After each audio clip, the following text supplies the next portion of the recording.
காலையில் வந்து இன்னைக்கு நான் ஒரு 8:30 அந்த டைமுக்கு நான் வந்திருந்தேன்.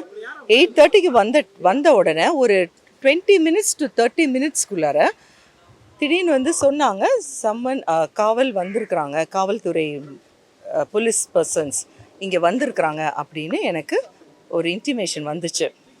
ஸோ அதுக்கப்புறம் வந்து எனக்கு வந்து ரொம்ப டிஸ்டர்ப்டாக இருந்தது. ப்ரீவியஸ் டே வந்து எங்கள் சார் வந்து ஃபிலிக்ஸ் ஜெரல்டு நைட்டு 10:30க்கு தான் ஜெயிலுக்கு போனாங்க. ட்ரிச்சி சென்ட்ரல் ஜெயிலுக்கு 10:30 நைட்டில் அவங்க உள்ளார போனாங்க. அதுக்கப்புறம் வந்து நான் வந்து ஒரு 11:30 12 o'clock போல் அங்கேருந்து நாங்கள் நைட்டு ஸ்டார்ட் பண்ணேன் நான். So mid night 12 o'clock start பண்ணிவிட்டு ஒரு இடத்துல ஒரு 1 hour 2 hours பிரேக் எடுத்துகிட்டு மார்னிங் வரும்போது 8:30 to 9 ஆயிருக்கும். அதுக்கப்புறம் திடீர்னு வந்து இந்த காவல்துறை வந்து வராங்கன்னு சொன்னோன்னே எனக்கு ரொம்ப நான் ஐ டிடன்ட் எக்ஸ்பெக்ட். ஏன்னா எனக்கு வந்து சர்ச் வாரண்ட் இருக்குன்னு எனக்கு தெரியாது. இட் வாஸ் அப்போ வந்து எனக்கு என்ன கோவம்னா, இன்கேஸ் நான் நேற்று வராமல் இருந்திருந்தானா, நான் இருக்கிறது வந்து it's a rental house. I am not staying in my own house.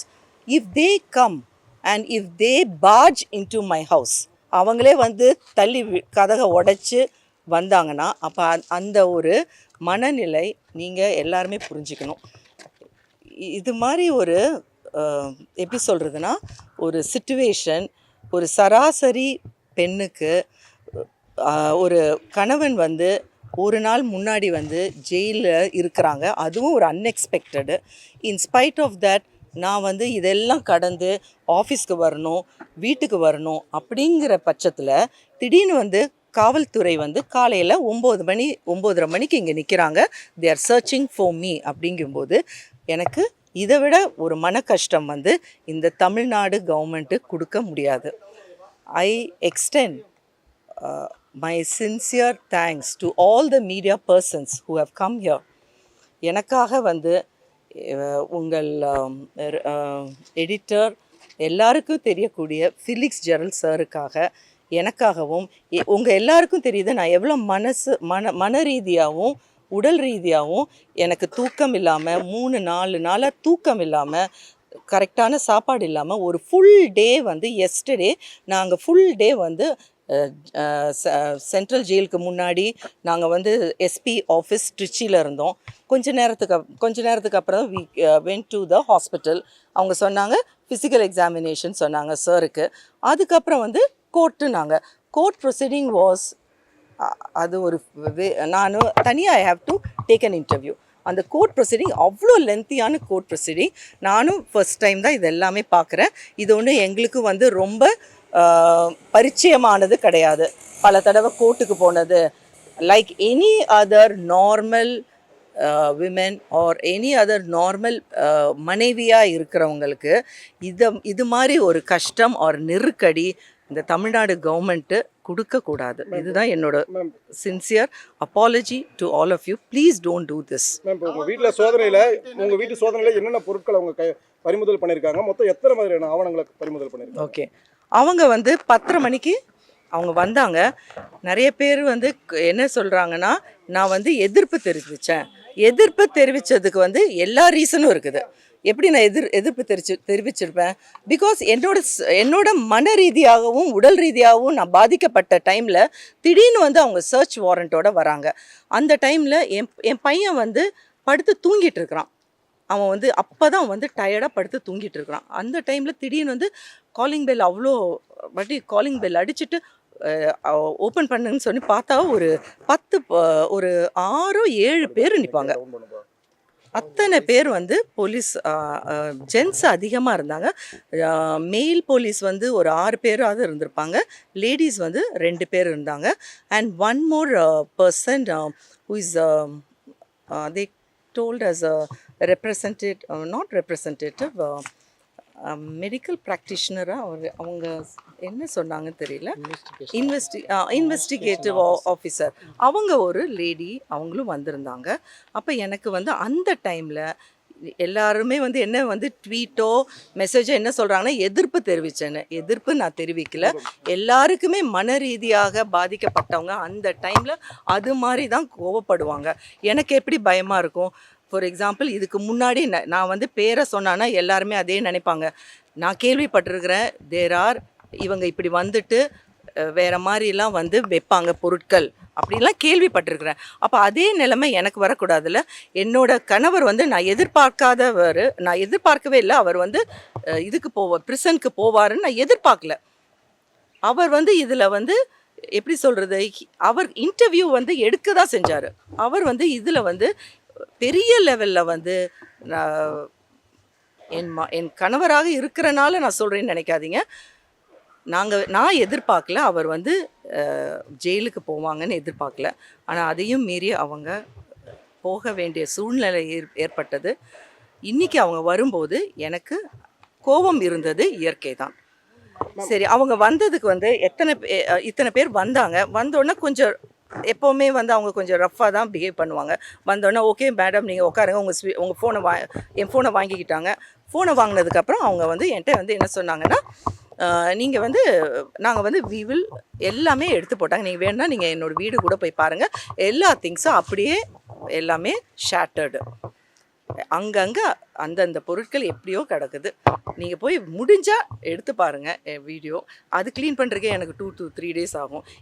இதுக்குள்ளார வந்து எனக்கு வந்து அங்கே வந்து எனக்கு வந்து சர்ச் வாரண்ட்டு என்னோடய ஆஃபீஸ்க்கு வந்திருக்கு. இந்த மனநிலையை நீங்கள் கொஞ்சம் யோசிச்சு பாருங்கள். ஒரு பெண்ணு எத்தனை ஹேண்டில் பண்ண முடியும்? என் பையனுக்கு காலேஜ் அட்மிஷனு, என்னோட பொண்ணு ஜெர்மனியில் இருக்கிறா. அவளுக்கு எந்த வேறபாட்ஸ் இன்ன வரைக்கும் நான் அவளுக்கு கால் பண்ணல. இன்றைக்கி வரைக்கும் நான் அவளுக்கு கால் பண்ணல. காலையிலேருந்து இப்போ வரைக்கும் அவளுக்கு என்ன நடக்குதுன்னே தெரியாது. ஏன்னா ஃபோன் வந்து போலீஸ் டிபார்ட்மெண்ட் இங்கே வந்தவங்க வந்து கான்ஃபிஸ்கேட் பண்ணிக்கிட்டாங்க ஃபோனு. அதனால் என்னால் அதுவும் பண்ண முடியல. நெக்ஸ்ட்டு என்னென்னா, நான் சாப்பிடவும் இல்லை. ஒரு 2 நாளாக ப்ராப்பராகவும் சாப்பிடல.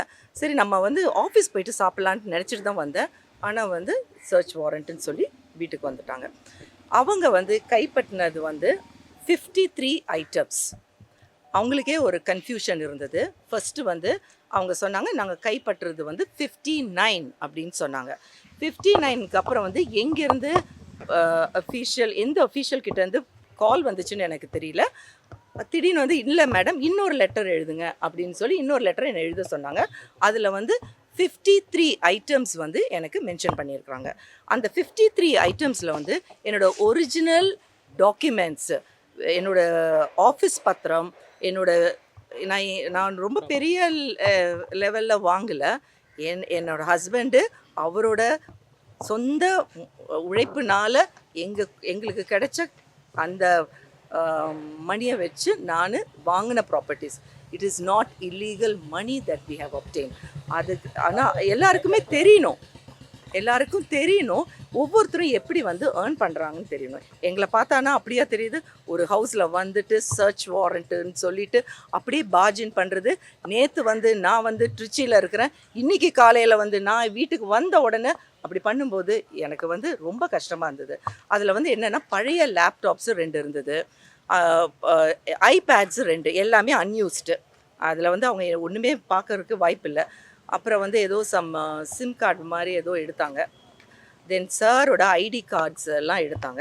அவரோட ஐடி கார்ட்ஸ், அக்ரிடேஷன் கார்டு. நிறைய பேர் சொல்கிறாங்க சார் வந்து ஜேர்னலிஸ்டா, சார் வந்து யூடியூபரா அப்படிங்கிறாங்க. இதுக்கு நான் எப்போ விளக்கம் தெரிவிப்பேன்னு எனக்கு தெரியல. சார் வந்து 2000 இந்த இயர் 2000ல் he was a journalist. அவர் வந்து அப்போவே வந்து his profession is a journalist தான். என் பையனுக்கும் என் பொண்ணுக்கும் நான் எழுதினேன். இது நேற்று வந்து கோர்ட்டில் வந்து கேட்டாங்க இந்த கேள்வி. எனக்கு வந்து இதுக்கு கரெக்டான விளக்கம் தெரியணும், ஜேர்னலிஸ்டா யூடியூபரா அப்படின்னு. அவங்க வந்து அந்த கேள்வியை எழுப்புனாங்க. 2000 இந்த year 2000 my husband was a reporter from NDTV, new Delhi television. அதுலேருந்து டில் 2013 வரைக்கும் அவர் வந்து இந்த ப்ரொஃபஷனில் இருந்தாங்க இன் டிஃப்ரெண்ட் மீடியாஸில். அதுக்கப்புறம் தான் 2013 தான் we started Redpix. So YouTuber, அதுக்கு எங்கள் ஹஸ்பண்ட் ஒரு விளக்கம் சொன்னாங்க. அது எனக்கு அந்த அளவுக்கு புரியல. என்ன சொன்னாங்கன்னா, current affairs, those who deal in current affairs in YouTube are called as journalists. இதை தயவு செய்து உங்களுக்கு வந்து இதை கொஞ்சம் எப்படி வந்து பார்க்க முடியுமோ அது நேற்று வந்து எங்கள் ஹஸ்பண்ட் கோர்ட்டில் வந்து வாதாடினாங்க. அவர் சொன்னார், அவங்க கேட்டாங்க, யூடியூபர்னு பக்கத்தில் இருந்தவங்க எல்லாருமே சொல்லிட்டு இருந்தாங்க, யார்? Public prosecutors. அப்போ எங்கள் ஹஸ்பண்ட் சொன்னார், those who handle with current affairs அவங்க வந்து they are in YouTube are called as journalists. அதோட ஆக்ட் மட்டும்தான் எனக்கு தெரியல அப்படின்னு எங்கள் ஹஸ்பண்ட் சொன்னார். ஸோ நீங்கள் வந்து தயவு எனக்கு I just want to know who is a journalist. நீங்கள் எல்லாருமே ஜேர்னலிஸ்ட்னு தான் நான் நினைக்கிறேன். யூடியூபருங்கிறது வந்து நம்ம வந்து என்ன சொல்கிறேன்னா ஒரு என்டர்டெயின்மெண்ட் சேனலில் தான் யூடியூபர்ஸ்ன்னு சொல்லலாம். when you take political news, when you take current affairs, you are also a journalist. அதை வந்து நேற்று வந்து கோர்ட்டில் வந்து மென்ஷன் பண்ணாங்க. I need a proper clarification of this. அப்போ எங்கள் ஹஸ்பண்டோட டாக்குமெண்ட்ஸுங்கிறது வந்து என்ன எடுத்துக்கிட்டாங்கன்னா 10th standard certificate, 12th standard certificate, அதுக்கப்புறம் வந்து அவரோட ஐடி கார்ட்ஸ் எல்லாம் எடுத்தாங்க. எல்லாம் எடுத்து கணக்கு போட்டு பார்த்தப்ப வந்து 59 வந்துச்சு. கொஞ்ச நேரத்துக்கு அப்புறம் எங்கேருந்து அஃபீஷியல் கிட்டேருந்து கால் வந்துச்சோ தெரியல. நான் வந்து இந்த இடையில சொன்னேன், எனக்கு வந்து என்னோட ஒரிஜினல் டாக்குமெண்ட்ஸ் வந்து எனக்கு முக்கியமாக தேவைப்படுது. ஏன்னா all these original documents are in my name. என்னோட நேமில் இருக்கிற டாக்குமெண்ட்ஸு எனக்கு கொடுத்துருங்க. எங்கள் ஹஸ்பண்ட் நேமில் இருக்கிற டாக்குமெண்ட்ஸு நீங்கள் எடுத்துக்கலாம். This was the statement I made. ஆனால் அவங்க சொன்னாங்க, இல்லை மேடம், எங்களுக்கு இந்த ஆல் த டாக்குமெண்ட்ஸ் நாங்கள் செக்யூர் பண்ணணும் அப்படின்னாங்க. நான் கேட்டேன், அப்போ என்னோடய பாஸ்போர்ட்டை மட்டும் அவங்க கொடுத்துட்டாங்க. அப்போ நான் சொன்னேன், பாஸ்போர்ட்டு என்னோட நேமில் தானே இருக்குது அப்படின்னு. அதை மட்டும் கொடுத்துட்டாங்க. ஜுவல்லரி வந்து பார்த்துட்டு அவங்க ஒன்றுமே செய்யலை. அவங்க சொன்னாங்க, நாங்கள் பார்த்துட்டோம் மேடம், செக் பண்ணிவிட்டோம், எடுத்து வச்சுட்டாங்க. அண்ட் அந்த கால் வந்து அவங்க ரெக்கார்ட் பண்ணிட்டு இருந்தாங்க. 2 லேடி போலீஸ் வந்து கால்ஸ் கிடையாது, வீடியோஸ் வந்து எடுத்துகிட்டு இருந்தாங்க throughout the thing. And I was என் கூட வந்து என்னோட தம்பி இருந்தாங்க, அப்புறம் என்னோட கார் டிரைவர் இருந்தாங்க, என்னோட பையனும் இருந்தாங்க. நாங்கள் 4 பேரும் தான். ஃபுல்லாக க்ளோஸ் பண்ணிட்டாங்க. எல்லாத்தையுமே சர்ச் பண்ணாங்க. கிடைச்சது வந்து லேப்டாப்ஸு, கொஞ்சம் சாரோட என்ன சொல்கிறது 10th standard 12th standard certificate and நம்மளோட ஐடி கார்ட்ஸ் இருக்குல்ல சார், ஃபர்ஸ்ட் 2000லேருந்து இருக்கக்கூடிய ஐடி கார்ட்ஸ், அந்த ஐடி கார்ட்ஸ் எல்லாம் கிடச்சிது. அது எல்லாமே எடுத்து அவங்க நம்பர் பண்ணப்போ 56 வந்துச்சு. 56லேருந்து 53 அவங்க கன்வெர்ட் பண்ணிவிட்டு அவங்க மறுபடியும் லெட்டர் எழுதினாங்க. ஸோ இது மாதிரி ஒரு 2-3 வாட்டி நாங்கள் அந்த ரீடூ பண்ணணும். அந்த லெட்டர் எழுதினதுனால எங்களுக்கு வந்து டைம் ஆயிடுச்சு. That is the reason for that. Property நான் சொன்னேன், என்னோட லாயர் சொன்னாங்க, ஒரிஜினல் டாக்குமெண்ட்ஸு எடுக்க விடாதீங்க, உங்கள் பேரில் இருக்கிற டாக்குமெண்ட்ஸு எடுக்க விடாதீங்கன்னு சொன்னாங்க. ஆனால் அதையும் மீறி அவங்க என்னோட பேரில் இருக்கிற டாக்குமெண்ட்ஸும் அவங்க எடுத்துகிட்டு போயிட்டாங்க. அது மொத்தமாக சேர்த்தா 6 ஒரிஜினல் டாக்குமெண்ட்ஸு என்னோட ப்ராப்பர்ட்டி டாக்குமெண்ட்ஸு. அதில் வந்து 4 என்னோட பேரில் இருக்குது, 1 2 எனக்கு கன்ஃபியூஷன் இருக்குது. அது வந்து எங்கள் ஹஸ்பண்டோட பேரில் இருக்கும். மேம், இப்போ இந்த ரெட்பிக்ஸ் யூடியூப் சேனல் இருக்கு இல்லைங்களா, அதோட பாஸ்வேர்ட்லாம் வாங்கினாங்களா? அது வந்து சர்ச் வாரண்ட்டு அங்கே தான் நடக்கும், ரெட்பிக்ஸ் ஆஃபீஸில். எனக்கு சத்தியமாக தெரியாது. எங்கள் ஹஸ்பண்ட் மட்டும்தான் அதை ஹேண்டில் பண்ணுறாங்க. ஸோ எனக்கு அந்த பாஸ்வேர்டு கோடு எதுவும் தெரியாது. இல்லை அதெல்லாம் ஒன்றுமே கேட்கல. அவங்க சொன்னாங்க, இமீடியட்டாக நீங்கள் ரஷ்ஷன் பண்ணுங்கள், அங்கே வந்து அவங்க வந்து they are waiting to break open the door of Redpix office. இப்போ நான் உடனே கிளம்பணும். நன்றி, வணக்கம்.